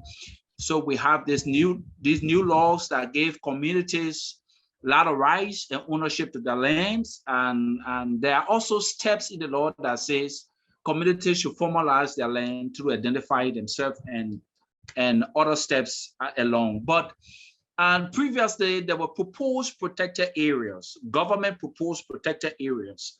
And currently, our law says, our National Forestry Reform Law says, government should set 30% of the area of Liberia and aside in protected areas. But now, the issues that we're missing there is the right-based approach. So with the new land rights law that was passed in 2018, and government proposed protected areas, how do we align the law with government proposed protected areas? It has been, I work on the Winagisi proposed protected areas. That is, and one important thing is we must ensure that FPIC is actually implemented, that the free, prior, informed consent. And communities must understand some of the disadvantages of these proposed protected areas or protected areas, because they will lose a lot of maybe rights to their livelihood. They depend on forests for food and other aspect, cultural needs. So all these aspects must be considered, and they must understand the laws, all these policies that underlines and establishing protected areas. So we have been working on these things with local communities over the time.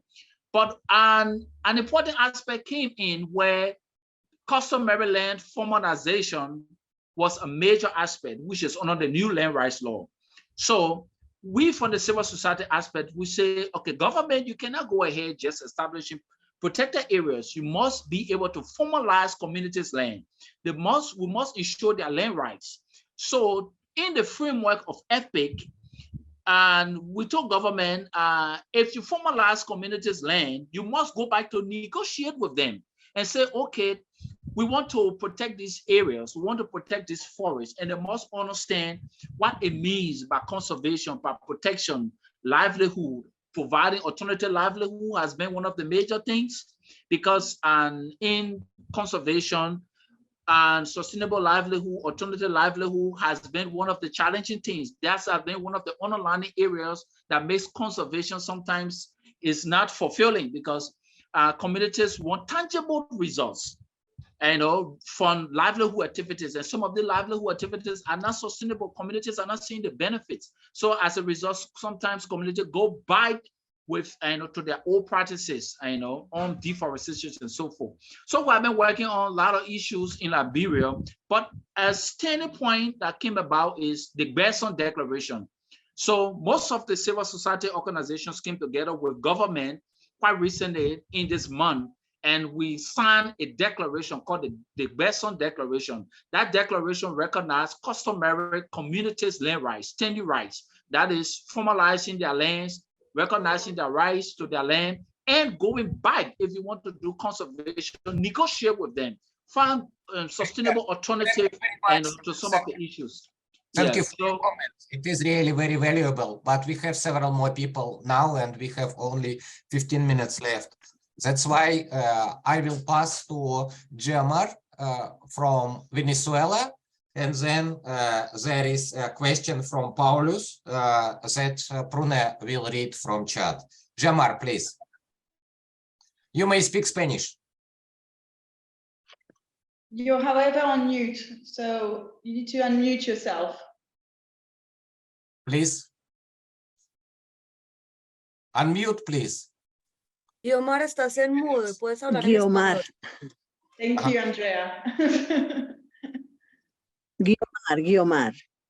Muchas gracias, Guiomar. Feliz día para todos.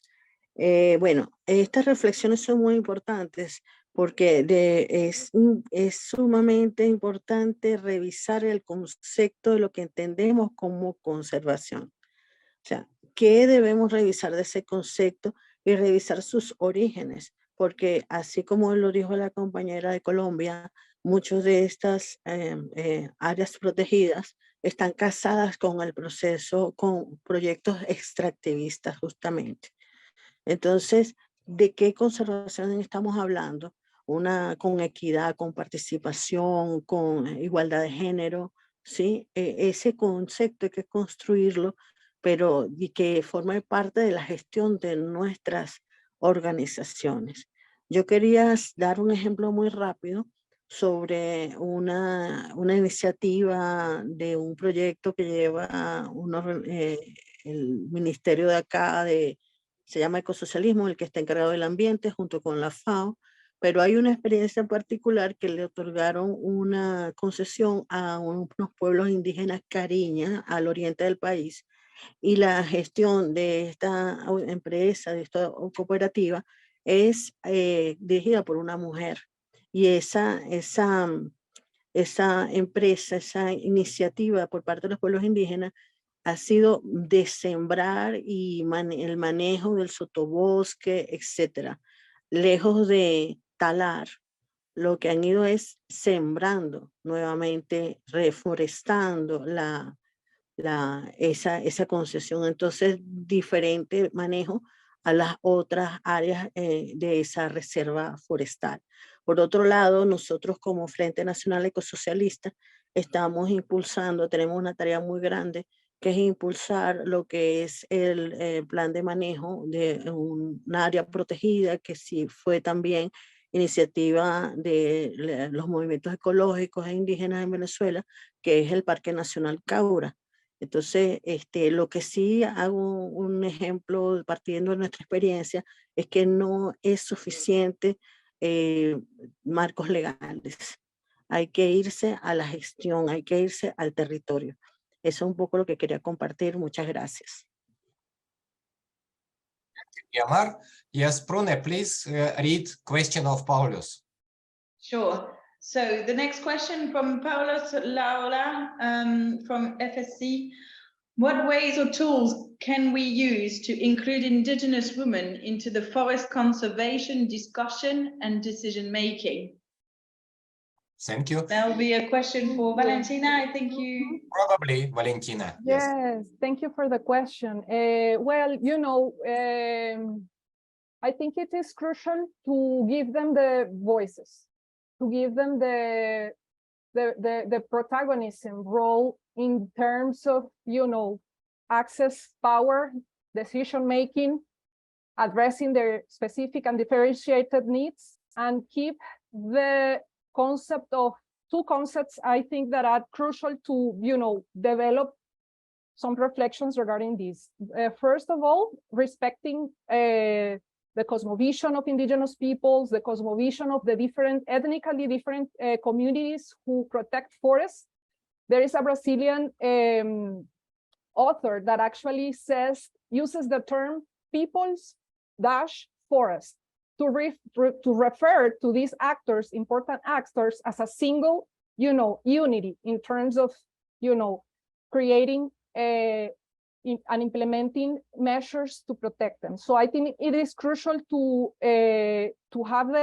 keep in mind and give the power to women to participate, to express their differentiated needs, and develop gender transformative approaches that can actually change the clock and make them the legitimate voices, give them the power to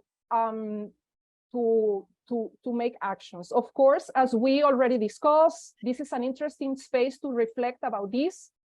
We heard that, you know, the legal framework is not enough. There is a challenge. I think it was Ramiro who mentioned that, you know, the Aichi target hasn't been already, you know, followed up properly. And we are already talking about some other legal aspects that are supposed to be, you know, approached. And it is important to respect those voices, including in the power, decision, and making processes in order to have real conservation outcomes. Thank you, Valentina. Yes, we have only 5 minutes left, and we have two people asking questions. So first Jennifer, and then Maria Enge, and then we shall finish. So please be brief in asking your question. Jennifer, please. Thank you very much. Yes, I just want to ask the issue of women. I'm Jennifer Koinante. I come from Mkogodo Forest in Kenya. Our organization deals with, currently we are doing a bicultural protocol, documenting all our laws. so that we can be able to use them because this is what is workable in our community. And then we are also coming up with a mutual agreed terms. So I was asking my friend, what method are we going to use to ensure that the involvement and the inclusion of women, because we cannot just say discuss, bring them, give them power. I think the most important thing is which laws can we use, because it must be policies, protocol that we can quote, that this is what we need, so that if there's maybe a percentage of that percent must be women or men. So such laws, how do we come around in international and then to the community? So the same thing can be copied to the community. So how do we do it physically? Yes, we understand. So who wants to answer, Andrea or Valentina? I can make a comment, and maybe then Andrea, if she would like to add anything, but I think it is important to develop gender assessments in order to, develop these methodologies to ensure the inclusion of women and their participation into the conservation processes. We at GFC have developed a gender methodology to assess the impacts, the differentiated impacts that are related to, non-remunerated care and domestic work that actually creates economic injustice, also the health differentiated needs that women have in terms of, accessing this right. So I know it is a challenge on how we can actually have an action, but I think we have to think about methods that are developed by the community. Yes. Not only an adaptation, not that an organization from the global north is going to impose the methodology, but having some, gender specific methodologies to create, your own assessment and, reflect and expose the impacts. So you can then plan, you can then, go and make the governments and local authorities accountable for what is, happening regarding the gender differentiated impacts. And also, of course, it is important to advocate for funds for organizations in the global south to make available calls so you can, all the organizations can apply and receive funds to manage and have the proper skill sharing trainings and sessions to continue reflecting, to continue the debate. So I also want to, thank to all the organizers for having us here so we can reflect, we can disagree, we can agree and create, maybe a toolkit that we can all later use to have action and effective outcomes in forest conservation. Thank you. Thank you very much. Yes. Maybe we can change some addresses. Yes, Jennifer, please, I can share with you our gender methodologies. Please, I will put my email so you can, or everybody in this session can have access to this gender tool. Great. Sure, thank you. Thank you, Valentina. Only 3 minutes left for this part of our webinar. So Maria Ange, please be brief in asking your question. Short question. I will do it in Spanish because it is for Andrea. Andrea, en el contexto de Colombia, que es un contexto posguerra, do you think, ¿piensas que este contexto realmente relacionado con guerra como no junta un reto más a lo del imbalance entre mujer y hombre? No sé si la gente puede pensar, entonces la guerra es algo de los hombres, entonces para resolver y para establecer manejo de los recursos naturales, entonces mejor trabajamos con hombres. Muchas gracias. Excelente pregunta e intentaré unirla con otra que hay en el chat por la sobreexplotación de recursos, los altos índices de pobreza y los efectos adversos del cambio climático, que las comunidades indígenas tienen más dificultades en la vocación de conservación.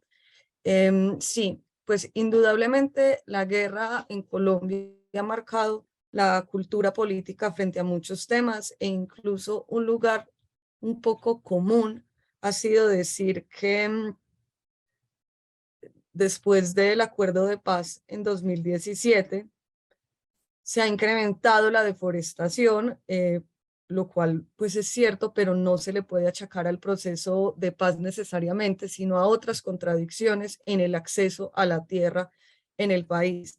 Y yo creo que uno de los mayores problemas ecológicos que tiene Colombia y posiblemente muchos de sus países es la concentración de tierra, que va impulsando cada vez más la ampliación de la frontera agraria.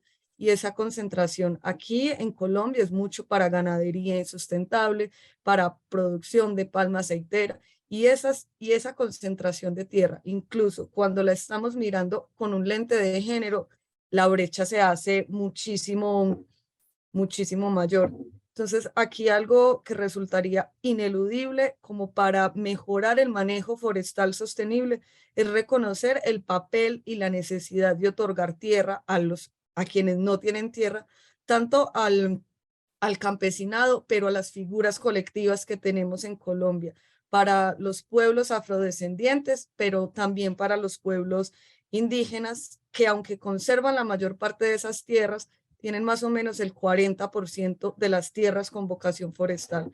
Entonces, acá para garantizar realmente una gestión sustentable de estos recursos, necesitamos una reforma agraria que reconozca las figuras colectivas también de acceso a la tierra en el país y que reconozca la necesidad de titulación para las mujeres, porque ese es un problema supremamente fuerte. Las mujeres que son quienes más se encargan de cuidar los territorios, de cuidar las aguas, de cuidar las selvas, que están en primera línea generalmente en estos asuntos de defensa. Entonces lo que necesitamos es fortalecer esto, porque efectivamente la guerra en el país ha sido hecha en gran medida por los hombres, pero eso tiene unos impactos bastante fuertes en las mujeres, en los núcleos familiares, que ven recargadas sus labores de cuidado, por ejemplo, y que están requiriendo además también unos ingresos económicos adicionales, y eso genera unas presiones entonces también muy fuertes sobre los distintos territorios. Por eso es importante que las perspectivas de conservación tengan en cuenta muchas variables sociales, demográficas, culturales, para que no vuelvan a incurrir en asuntos coloniales que realmente perpetúan un modelo extractivista. Et merci beaucoup, Marie-Ange, pour ta question. Avec plaisir.